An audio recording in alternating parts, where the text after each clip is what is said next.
everyone, my name is Mackenzie. I am a person of transgender experience, and these are some more physical changes that I have experienced while on hormone replacement therapy that you might come to expect if you are considering HRT as well.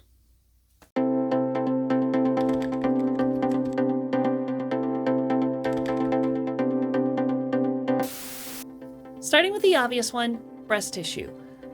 Yes, I have had some growth in that department. Maybe not as much as I would have liked to so far, as I'm sure other trans folks feel the same. But it can take several years for someone to reach maximum growth potential, so I am definitely holding out for the future since I plan on not getting any form of implants and staying all natural. Not that there's anything wrong with that. You know, you gotta do whatever you need to do to make yourself feel comfortable in your own skin.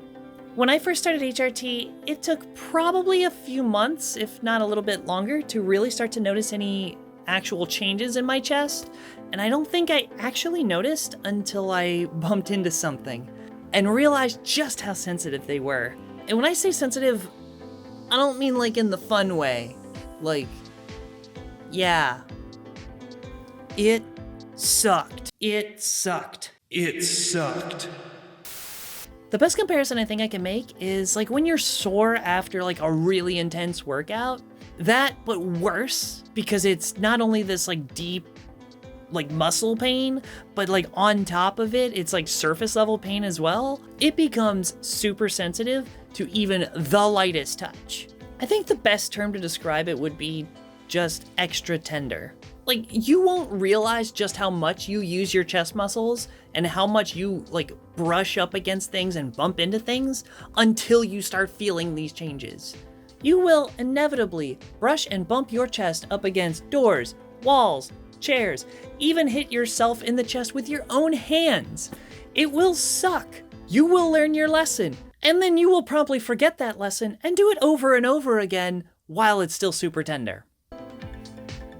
For those of you who really want to know just how much you're going to grow, sorry, there isn't really a good solid answer for that, as everyone is very, very different. Now, there is one thing a lot of folks do to try and gauge how much they're going to grow, and that is to look around at the cisgender women in your family, subtract about 1 cup size, and that's kind of a rough gauge on your growth potential.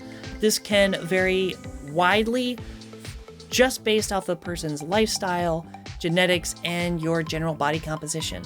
For someone like me that exercises a lot and stays at a relatively low body fat percentage, I will likely stay at a pretty small cup size, unfortunately. But this is just the case because breast tissue is composed primarily of fatty tissue, which is why the baseline standards for men and women in terms of body fat percentage is so widely different. Speaking of body fat, there will be a slight redistribution across different parts of the body. Now, a lot of folks will see a larger collection in the hip and buttocks areas, and a little bit less in the abdominal area, which is where a lot of visceral fat tends to be stored in men.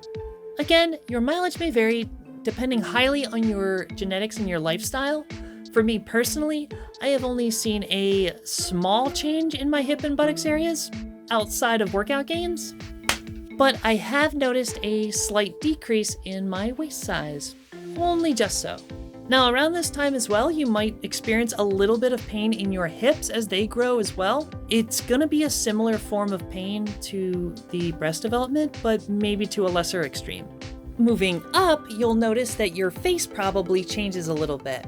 Your cheeks may get a little more rounded out, and your jawline might even get a little bit softer. Now, of course, this is highly dependent on both your body fat percentage and your actual bone structure, which will not change.